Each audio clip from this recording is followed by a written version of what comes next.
I'm going to teach you how to grow and scale a sales team so that you can go from being a single individual sole proprietor entrepreneur selling your own products to having a sales team that pushes your products in millions of dollars a month. So I remember what it was like starting out as a salesperson selling the products for my business. It was kind of tough because I was passionate about the product. I knew what I wanted. I was very passionate about my goals. And I knew I would make it happen. But in the back of my head, I was like, man, I need to learn how to do this. So I learned how to sell, which you'll see from the other videos in my channel, right? I was selling $30,000 to $40,000 of products a month. And I got to a point where I knew I had to grow. If I wanted to hit those millions of dollars a month numbers, then I had to hire other people and show them how to sell. A couple things that held me back was like, I wanted to grow, but I didn't really know where to start looking for people that were good at sales. It had taken me a couple years already to get good at sales. I wasn't confident in my ability to train. And also I wasn't super confident in my ability to make someone else as passionate about selling these products as I was. But what I learned over time is that those are both things that can be taught and that you can help your salespeople get to the point where they will be passionate about your products and they will be as good, if not better than you, at selling your products. So I just want to make you aware, you're going to go through a lot of people to find the right talent. Like looking for people is very difficult. And sometimes what you have to do, you have to make sure that you keep your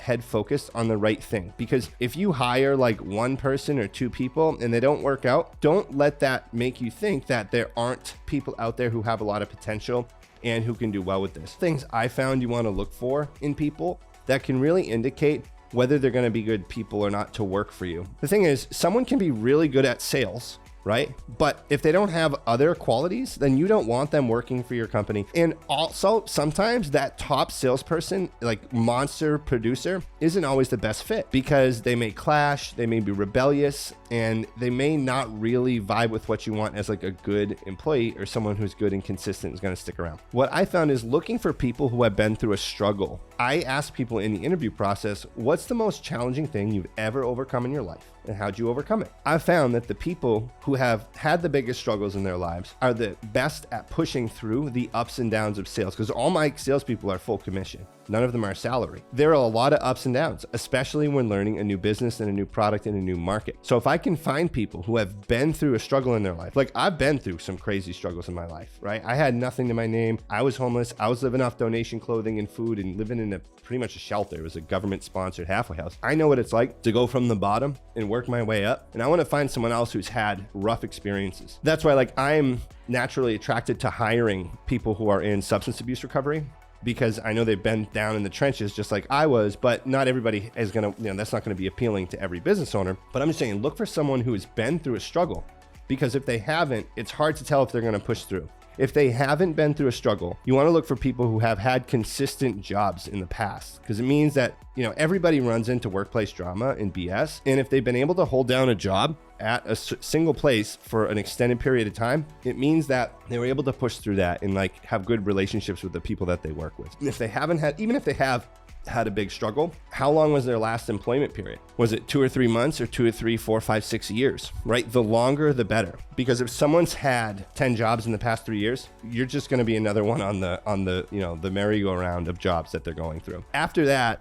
that's an important factor. Another important factor is just getting people who will show up, right? So you want people who will show up no matter what, every day. I mean, obviously not no matter what, people got issues and stuff, but you want someone who's going to be consistent at showing up. So I encourage having 2 interviews, maybe even 3 interviews, with the most important thing being, does this person show up? You can train people how to sell, but you can't teach a good attitude. You can't teach that stuff. And a good attitude comes with showing up on time, right? Also too, when you're talking to someone in the interview process, make sure that they're not like a dud, right? Make sure you're like, hey, am I enjoying my conversation with this person? Because on that interview, that they're trying to be like the best version of themselves. That's like the best version of them that you're gonna get. So if there are any red flags on the interview, it's like, okay, these are gonna be exacerbated or intensified tremendously once they start working for me. You want people who are fun to talk to, because if they're fun for you to talk to during an interview, which is very high stress for them, right? They're selling themselves in a job interview to you. So if they can sell themselves to you, then they're going to probably have a good chance of selling your products to your clients. Make sure once you hire someone that you take a vested interest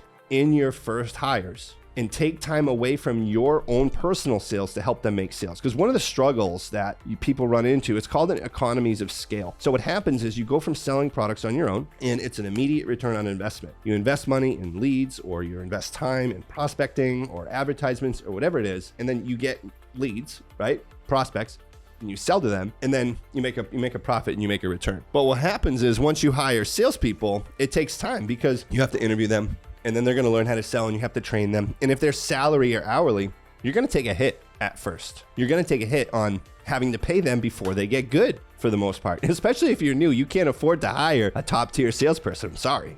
Really, really good salespeople, they're getting multiple six-figure salaries with awesome bonus structures. So it takes vested interest at first. So what that means is you're going to have your income drop a little bit while you help them make money. But that does a couple things. Number one, you want to be on their sales calls or on their sales routes with them, and actually go in and close deals for them and give them the money. People learn through mimicry. So I've learned this. Most people are going to learn from hearing you do it and watching you do it. Telling them what to do helps once they already have their basics down. Think about it. They get into a sales environment at first and they're terrified. They're scared, and it's very hard to learn in a crisis environment. So when you got your adrenaline flying, it's really hard to learn in that situation. It's much better for them to learn by seeing you do it and hearing what you say several times over and over again, and that'll give them the confidence to go in and make the sale because they have some sales under their belt, and you want to be there to help back them up when they go in on their own to try to make those sales. If people are selling over the phone,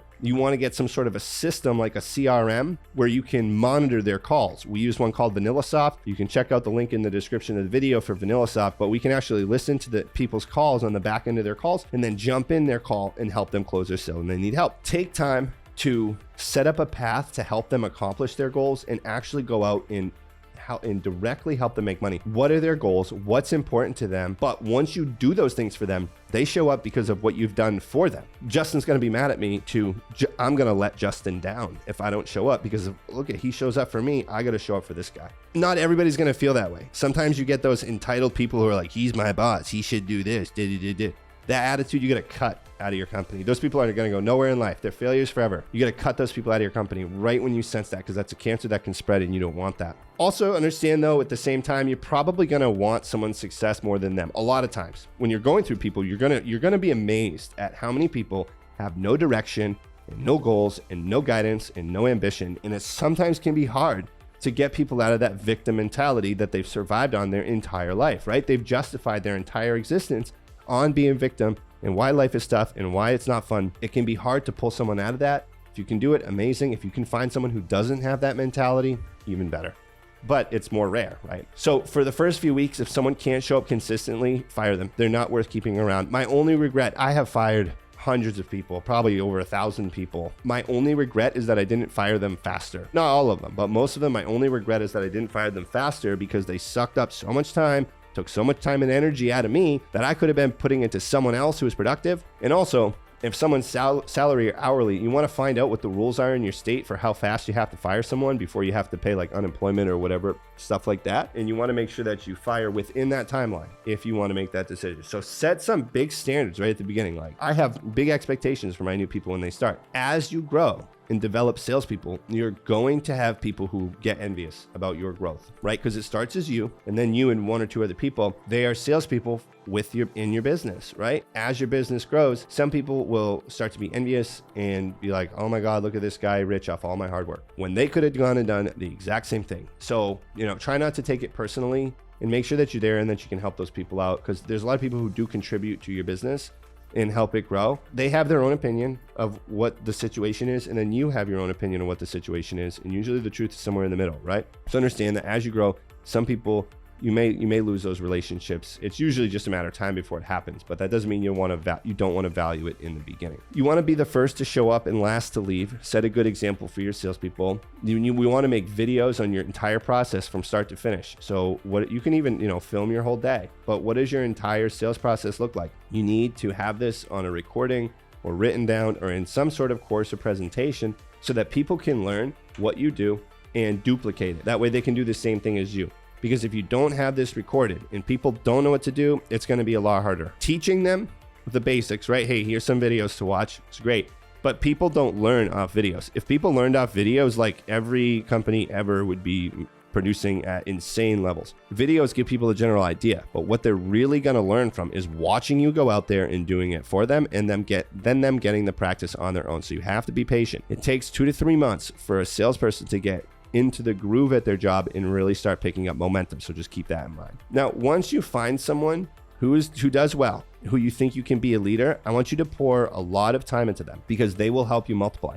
Help them grow, help them be successful, help them master the craft. So as you're building salespeople, what you want to be on the lookout for is sales leaders, because they are the ones who are really going to free up your time. Once you have a salesperson trained up, now you can go sell, you can continue to sell, and then they're selling too. But once you have a sales leader trained up, they can teach other people how to sell. So once you teach people how to sell, that's where your business really starts to multiply and grow, and you can start hitting those high numbers that you've always wanted to hit. It takes time to get there. You have to find the right people, and you have to grow and develop them into being leaders. Maybe you have a ton of capital, you can just recruit those people right away. But I think it's always good to hire internally, because it sets a good example for the people who are coming. First off, right? They're like, hey, look at this guy. He made it through the ranks. There's some opportunity to grow here. But also, they know the ins and outs and everything. And they understand exactly what it takes. It's not just like they read some playbook and then this is what they have to follow. That's just my personal opinion. So when you're hiring your first people for your sales team, I would hire 3. Okay, start with 3. You're definitely going to lose 1, probably 2, maybe all 3. Okay, so you want to make 3 hires and then fire 2 fast, and then keep the most promising one. That's what I would say. 3, if you want 1, hire 3, fire 2 very fast, and then keep the most promising one. So sources for hiring. This is something like you want to have multiple sources for hiring, because not one source is going to last forever. All right. So I found the best sources for me are referrals. If you can get referrals from someone you know, of someone who's talented, who will work for you, that's really good, because a lot of those people are not combing job boards. Like, they wouldn't just apply for your job post online somewhere. Okay, to an advertisement. And there's like a different level of relationship when you have someone that's a referral. They feel a little bit more obligated to show up, not just for you, but for to the person who referred them to you. So there's a little bit more loyalty there, and rapport is built a little bit faster. I found that job boards generally have an extremely low quality applicant. So many people, they just want to get paid. They don't want to work. Fortunately, that's like the state the country is in. People just don't want to. A lot of people just don't want to do anything, and I don't get it, because work's so fulfilling. You know, I think we're brainwashed into thinking that work isn't important. It's like not a good thing. Work is really good. Like, work makes me feel good. I found this is something too. This is a side note, but people say, like, if you do what you love and you won't work a day in your life. That quote is so misunderstood. If you do what helps you accomplish your goals, you're going to end up doing what you love. So it's like, it doesn't matter what it is, right? It doesn't matter what you're selling. If it's leading you to accomplishing your goals and you're overcoming obstacles toward your goals and what your ultimate vision is, then you're going to love the vehicle, whatever it is. You're going to be very, very passionate about it. Now, as you are going through in hiring people, you can use job boards as well. That's an easy way to get a high volume of applicants.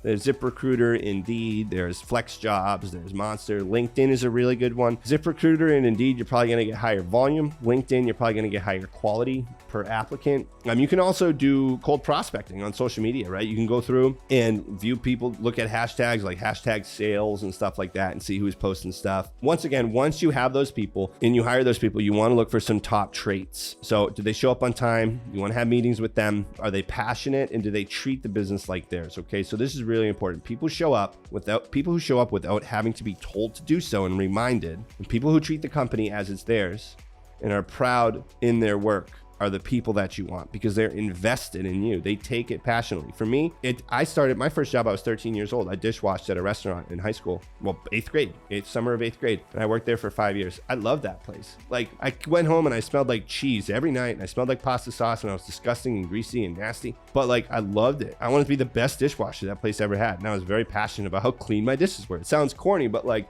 I was about it. I was all about it. I was very happy about it. I got promoted to cook really fast. And then when that happened, I was like, oh man, I want to make like really good food, right? So I was really proud of it. And I feel like I represented the business. I wasn't an employee of the company. I was an employee of the company, but I was part of it too. Like, I felt that way, right? I think that's something that's lost nowadays. Like, you know, I know my grandfather, they both had companies. One was a doctor, one was a mechanic, but people back then, like, they were proud of where they worked, right? They worked there for 30, 40 years. They represented the company. They were part of it.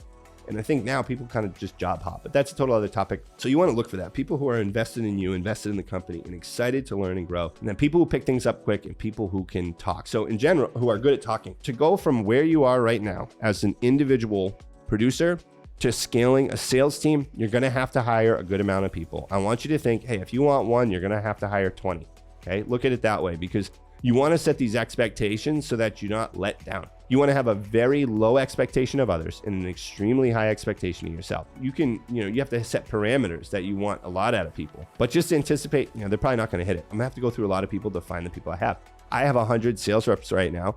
And it took me thousands of people to get these 100. And most of them aren't going to be here in a year, right? It's like a revolving door. So if you have any questions, please reach out to me at jve@thejve.com. You can go from being an individual salesperson, producer, to know how to identify talent, train them, and develop a loyalty from them that will keep them with you through the years. And you want to develop leaders into people who can teach other people how to sell. So I hope this helped you. Thank you for watching the video. You're going to want to check out this next video coming up as well. Thank you.